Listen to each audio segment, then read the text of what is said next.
That's time now for us to zoom into the news review. And right before I give you our guest for the morning, End Point Homeopathic Clinic helping us bring you this segment as always, Monday to Friday. And if you're a man, they're saying, come to them. They'll offer you prostate screening for free. If you're a woman, come to them and they'll offer you fertility screening completely gratis. You'll not pay anything. Just reach out to them at any of their branches. If you're here in Accra, you can head to Spintex opposite the Shell signboard. You can go to Kumasi, Kronoma here behind the Angel Educational Complex. Then Takrade, Anaje Estates, Tema Community 22, Techiman, Hanswa, and Esiaman Zima. Their call lines is 0244 867 068 or 0274 234 321. End Point Homeopathic Clinic, the end to chronic disease. But time now for the news review, and joining us, Dr. Wisdom K. Dogbey. He is a financial analyst. He joins the conversation this morning. Doc, good morning. You would have to unmute, Doc. I can hear you now. Can you hear me? I can now hear you. I hope you've been well. Good morning. I've been doing well. Great. So we're a little behind time, so let's make the most of the time that is left. Before we get into the newspapers, like I always do, I'm going to give you the opportunity of sharing your thoughts on anything that you'd like to talk about. Not more than 2 minutes. Over to you, Doc. Ben, I have heard about KPMG presenting their audit findings on the SML deal to the president on April 3rd. It took a minute, but thank God the audit was finally concluded and a report was issued. But I would like to state that in as much as the president is the one who ordered for the audit to be conducted, this is a matter of national importance, and the report should be made available to the public without undue delays. Yes, I understand that those cited in the report should be given time to respond, but it has to be released quickly as a matter of priority.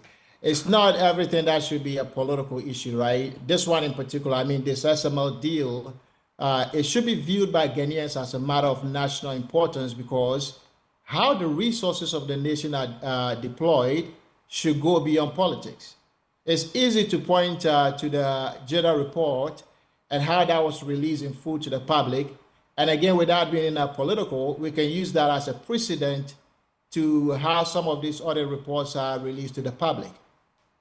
Again, I understand that the presidency is studying the audit findings, but we need to balance that with the public interest and why the report should be shown to the people of Ghana quickly to bring some closure. First of all, a lot of Ghanaians hold the view that this contract was shady, right? And a shot in the foot by the government. The people believe that there's really no value generation by SML to warrant the size of this contract to them in terms of the finance aspect of this. And so with this public perception in mind, the presidency must first consider transparency as they go through the decision to release this report to the public. I think that should the presidency make the audit report available immediately, it will promote transparency in the way the public views some of these contracts and how they are awarded. And our people will better understand how our public limited resources are being allocated and what are the appropriate due diligence is being conducted before contracts are awarded. Then also, I think about the need for accountability, Ben. We as a nation, we should get to a point where we demand at least some form of accountability from our elected leaders and those we entrust with our national resources, right? So I am of the view that should the president quickly make the audit report available, that would ensure that government agencies and other stakeholders involved in public contracts, all of these entities are held accountable for their actions. And then it's also quite important to know that prompt release of this can help prevent more corruption, which could be widespread than the Fourth Estate revealed in their investigations.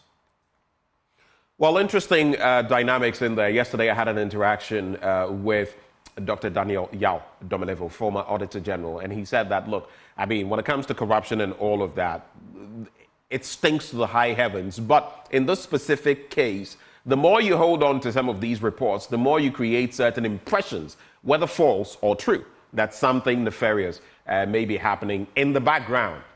So some of us are wondering. We called for a report. In fact, we wanted a report.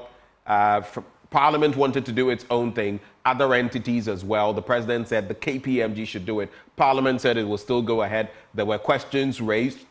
KPMG now submits because in the end, KPMG's image, its own image, was also coming into because people felt, but GRA is involved in all of this. And the KPMG is the GRA is one of KPMG's biggest clients. So a bit of some were suggesting conflict of interest. Now that it is done, they've done their professional job.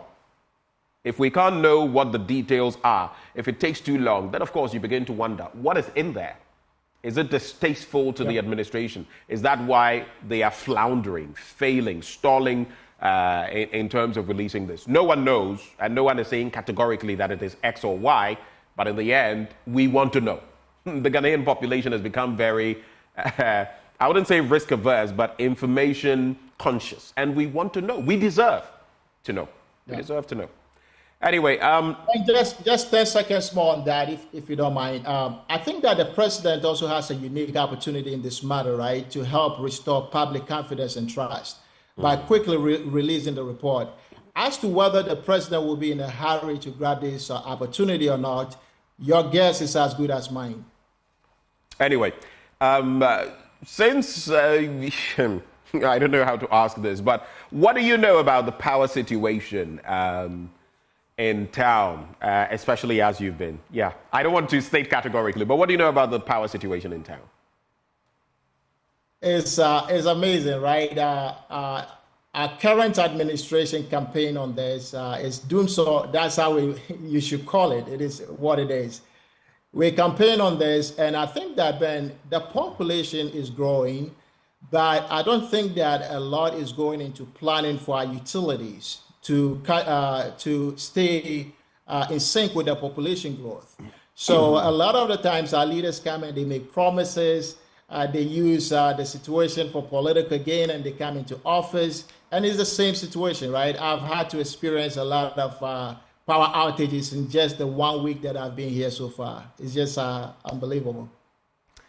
Well, you know, so many things happening, people operating printing presses, cold stores, and the rest.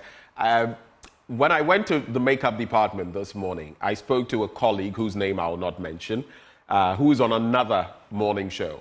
And the person said she had had a torrid night, you know, couldn't sleep. And in fact, she was having a little bit of a breakout on her forehead because just like me, she has a very low tolerance for heat. Sometimes when mine goes off, I have to have a bath and all of that, and I'll still be perspiring like nobody's business. Some of us maybe suffer from some form of hyperhidrosis. But the long and short of it is, another person said, oh, as for her neighborhood, they don't get too many power outages. And I asked her, which neighborhood? And she mentioned Awudome. And I said, well, it makes sense. Maybe they're afraid of the ghosts.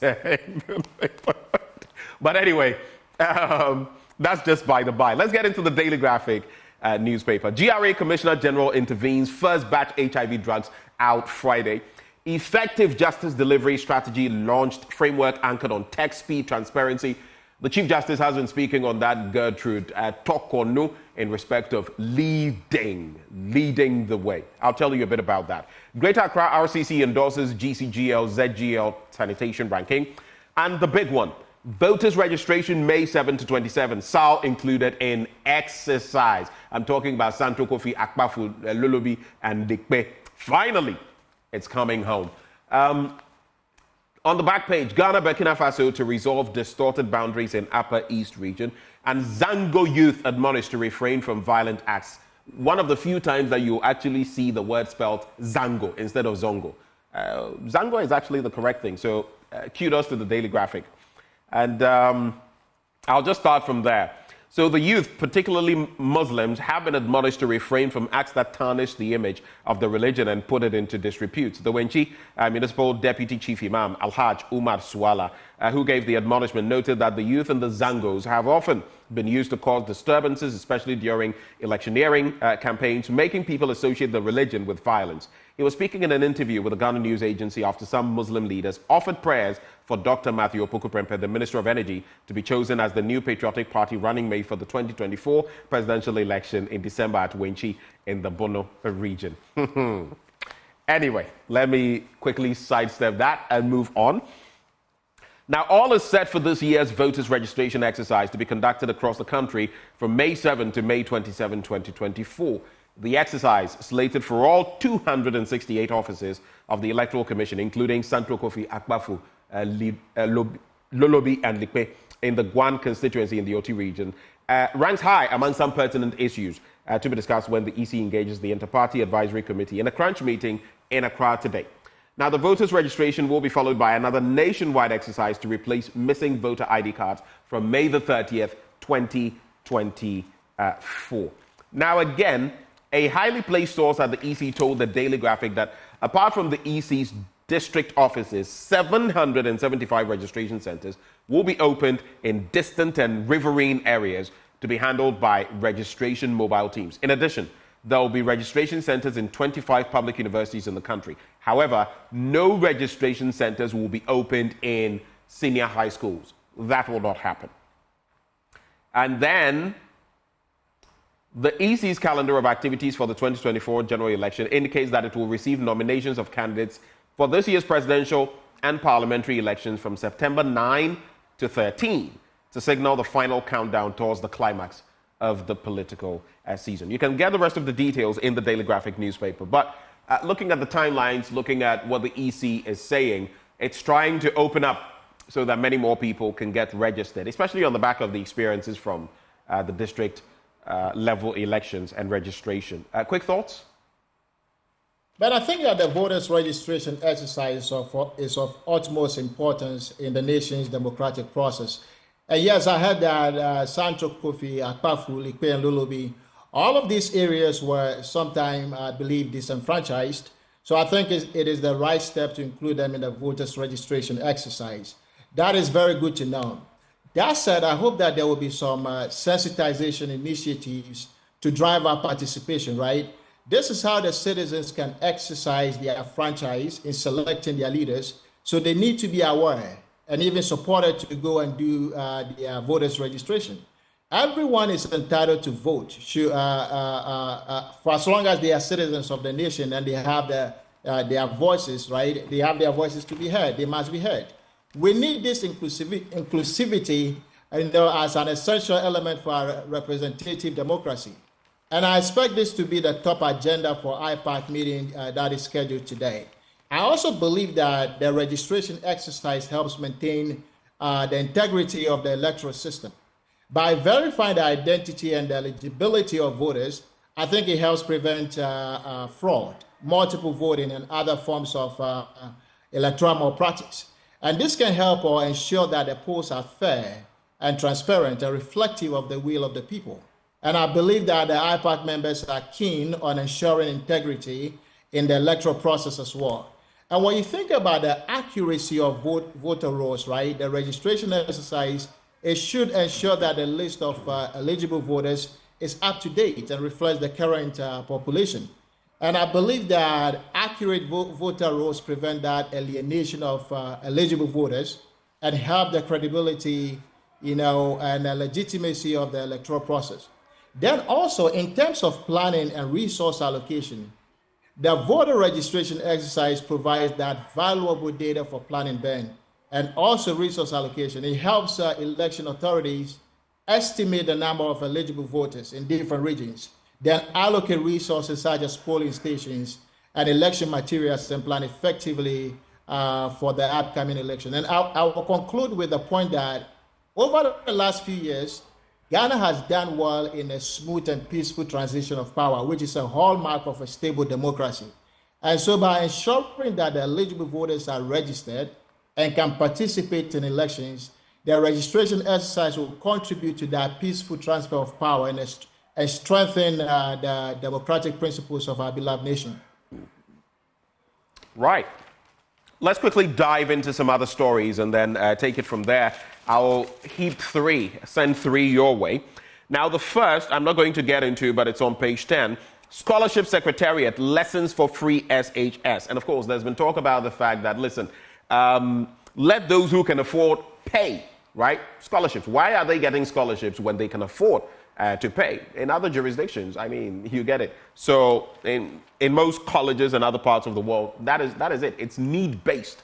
And some are saying that lesson should be applied to free SHS, just as it should be applied to the Scholarship Secretariat. But some have been calling for the head of the head. Okay, so the head of the Scholarship Secretariat that he should be taking on legally to answer questions. But I'll go to page 13. Two critical stories there.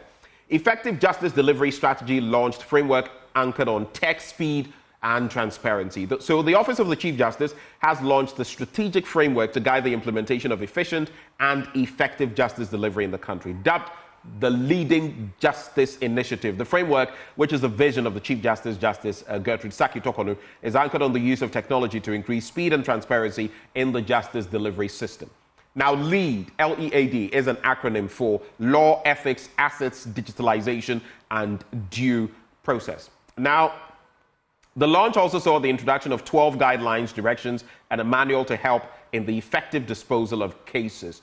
Just to wrap, so you can get more details from the paper as you grab it, Justice Tokonu explained that developing the strategic framework which would guide decision-making, inform operational planning and delivery, and help to measure progress would help ensure the desired change to efficient and effective justice delivery. And I'm going to end on this front. GRA Commissioner General intervenes. First batch HIV drugs out Friday. You may have heard of those drugs, critical, locked up at the ports. Now, here's the explanation. The first batch of drugs for the fight against HIV, AIDS, tuberculosis, and malaria is expected to leave the Tema port by the close of the week. In all, 12 bills of lading of the pharmaceutical products donated by the Global Fund, which have been locked up at the Tema port since May last year, will leave the ports by the close of this week for onward distribution to enhance the country's fight against the three major diseases. Now, this follows the intervention of the acting Commissioner General of the Ghana Revenue Authority, Julius Siam, who met with the leadership of the country coordinating mechanism of the Global Fund to fight HIV, AIDS, TB, and malaria in a bid to resolve the impasse over the $45 million worth of pharmaceutical products locked up at the Tema port. Can you imagine that? The Global Fund does charity to us, gives us this to help us in our fight against HIV and AIDS, tuberculosis and malaria. And because of our own tax regime and import restrictions, it's locked up at the port. So she had to come through. She indicated that it was unfortunate that while an exemption had been granted for the products, there were outstanding liabilities for third-party clearance fees, charges, demurrage, and other penalties on the goods at the port. So three things I've thrown your way. Free SHS Scholarship Secretariat. Let it be need-based, as some people are calling. Effective justice delivery and the launch by the Chief Justice of LEAD. And then the first batch HIV drugs out Friday. Quick thoughts? Ben, with regards to the misuse of scholarships in the nation, former Auditor General summed it up very well that we are in some trouble if the upper class among us are now classified as needy in order to be eligible for the scholarships. It's just troubling that social services and support that were implemented with the underprivileged in mind, this has now been taken over and are now being awarded to the upper class in our society instead. Someone said that the rich will get richer and the poor will get poorer. And if you think about it, the needy or underprivileged among us, they don't have a recourse when, because of corruption and nepotism, they are deprived of opportunities like this. All what the underprivileged ones they need is, or they are asking for, is a fair shot, right? A fair opportunity to succeed. And it beats my mind that anyone with... Hello, Doc. Hello, Dr. Dogbey. Can you hear me? Okay, Dr. Dogbey, I lost you briefly. I lost you for just a few seconds, so you can continue with your train of thought. Can you still hear me?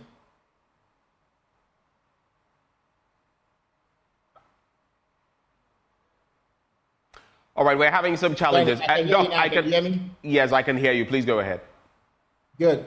So I was saying that we need to have these types of corruption and nepotism situations checked, right? It is destroying the very fabric of our society. We have the needy who needs this scholarship to get a fair chance at life economically. But what we are hearing is that instead of these scholarships that need to be awarded to the needy, they are now awarded based on bribes, personal connections, or favoritism. You end up creating a situation where the deserving student is now overlooked, and the student whose parents has significant economic might, the students are awarded the scholarships unfairly. And then when you do this, how can the citizens trust the government? Trust and credibility seems to mean nothing to those behind this type of corruption. The folks should have confidence in their scholarship secretariat, right? Without losing trust in the transparency and fairness of administering these scholarship programs. And so this lack of trust, it can cause talented students not to apply because they may feel as though their efforts and achievements may not be considered for them to earn their scholarships on merit. So why bother? Also, Ben, if there is corruption and nepotism at the scholarship secretariat and the right students are not getting the necessary help, this by itself could worsen our challenge with brain drain and talent loss, especially if the scholarships are to attend school or study a course within the country. Right. Can you hear me? Yeah, I can hear you. Go ahead. So in that case, I think that our talented and promising citizens begin to look for higher education opportunities outside of the country. And when they leave and they don't come back, it is the nation which lose. In all of this, though, the net impact of such corruption and nepotism in the way scholarships are awarded, when the needy who should get the scholarship doesn't get it, but rather awarded to the rich kid who probably doesn't even need it. All of these further worsen the socioeconomic inequality in the country. Right. Students from underprivileged backgrounds who desperately need these scholarships, it's just mind-boggling that they wouldn't get it and they are deprioritized, in the pecking order as the scholarships are awarded. I think that is unfortunate.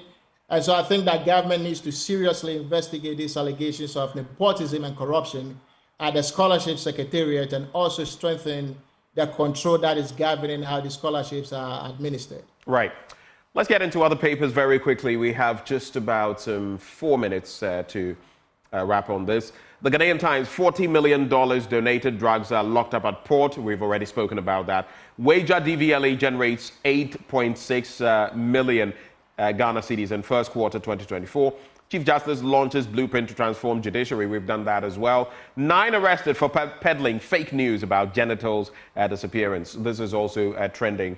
The Ghanaian Times newspaper. And then let's unite in rejecting military takeovers, President Akufo-Addo to African leaders. I wholly support what the president says, but I also wholly support proper leadership that prevents that in the first place. You don't just go about saying, let's prevent coups and all of that, which nobody wants in the first place when the right things are not being done by leaders. Eyadema, For Nyasingbe in Togo is tweaking things to suit himself. The president's own friend, Alassane Ouattara, has been tweaking things to suit himself. Until recently, there had to be a lot of hue and cry in Senegal before the right things were done. So the rhetoric, the talk shop, is not going to get us anywhere in Africa. I read something recently on Uganda and other African countries. It makes for very horrific reading. So let's focus on that. Daily Guide, Ghana, Guinea-Bissau to open joint commission for cooperation.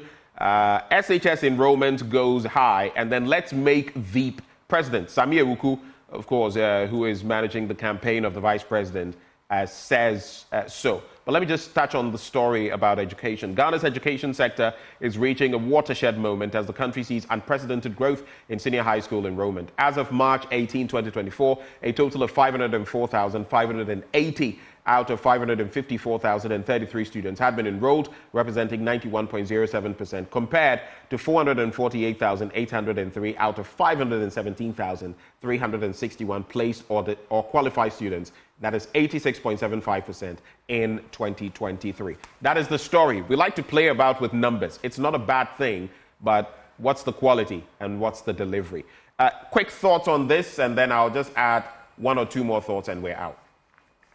Well, I think the free SHS policy is one of the best of this administration because it has direct and immediate impact to the bottom line of pocketbooks of parents who don't have money to pay for school fees, and so they don't have to worry about raising funds to pay this tuition for their kids. And in the long term, I believe the nation will reap the benefit thereof in a well-educated population. That said, there are challenges with this free SHS policy. It's just not a matter of how many enrolled, right? There are problems such as the struggle of some parents in affording things like school supplies and so on. What is the benefit of free education if you cannot afford the materials that you need to go through such education? Then now we're hearing that the food that the students are given, the food is also of very poor quality as well, for the most part. So I believe that the policy, like any other impactful policy, should be reviewed and changes implemented accordingly. We need to gather and leverage relevant data about the policy, right, including official documents, reports, studies, success stories of the policy. And this should be done both, on qualitative data and also leveraging quantitative data. I think that placement rate is very important because it tells us if a lot more SHS graduates are being admitted to the colleges as a result of this, but it is not itself the end goal, right? We should be able to produce more folks that are ready for the job market and not just enrollment rate. All right. After these two that I'm going to run by you, we have to go. The New Finder newspaper, stronghold or swing region. Now, the running mate slot is now a straight fight, per this story by Elvis Dapo in Accra, between Irene Akufo-Addo, administrator of the District Assembly's Common Fund, and Dr. Matthew Opoku-Prempeh, Energy Minister. Since the Ashanti region is the stronghold of the MPP, the expectation is that the running mate will be selected from the region, as the flag bearer is from the northern region. There are other dynamics to take stock of, but I see that the vice president, together with the MPP, they are in a very sticky spot right now when it comes to this, because I look at their options, and for me, as a political watcher, cold comfort. The Economy Times, trade surplus dips. Ghana's trade surplus has dipped significantly, recording $390 million for the first 2 months of 2024, compared to a surplus of $860 million for the comparative period of 2023. This was due to higher import growth relative to exports. Total export receipts increased by 1.6% to $2.9 billion, mainly on the back of gold and crude oil exports. And there's also government raises cocoa farm gate price by 58%, but tied to that, in the Overseer newspaper, Minority says newly announced cocoa price is a complete ripoff. You have a minute, and then we have to go. Ben, on the part of choosing a running mate for Dr. Bawumia, I understand he's in a very sticky position, right? There are a lot of things that go into that. I think the decision of selecting the running mate is, I mentioned here before, is a matter of seriousness, especially in the current state of Ghana's economy. We desperately need some form of leadership, and maybe an act of God to steer the nation towards prosperity. So I believe that he's under pressure, but let's keep fingers crossed and see what he announces, and hopefully it will be a ticket that they will hope to break the 8 with. Trade surplus dipping, 20 seconds on that. I haven't looked at the data. I may need to take that away, but I'll be interested to learn more about that as well. So it's $390 million for the first 2 months of 2024, compared to a surplus of $860 million for the comparative period in 2023. That's pure math, right? It's the basic math. Anyway, thank you, Doc, for having joined the conversation this morning. As always, I look forward to next week, and have a wonderful day. Thank you so much. All right. That is Dr. Wisdom Dogbey. He's a financial analyst, usually joining us from some other part of the world, but today from right here in Ghana. Right before we veer into sports and bring you all the action from that front, Endpoint Homeopathic Clinic helping us bring you this segment, and they're offering you, if you're a man, prostate screening for free. If you're a woman, fertility screening for free. All you have to do, make your way to any of their branches, a beeline to Accra Spintex opposite the Shell signboard, Kumasi Kronoma here behind the Angel Educational Complex, Takrady Anaji State, Tema Community 22, Techiman Hanswa, and Siamanzama. Their call lines are 0244 867 068 or 0274 234 321. End Point Homeopathic Clinic, the end to chronic disease. We serve you the best in sports. Up next with Muftau Nabil Abdullahi.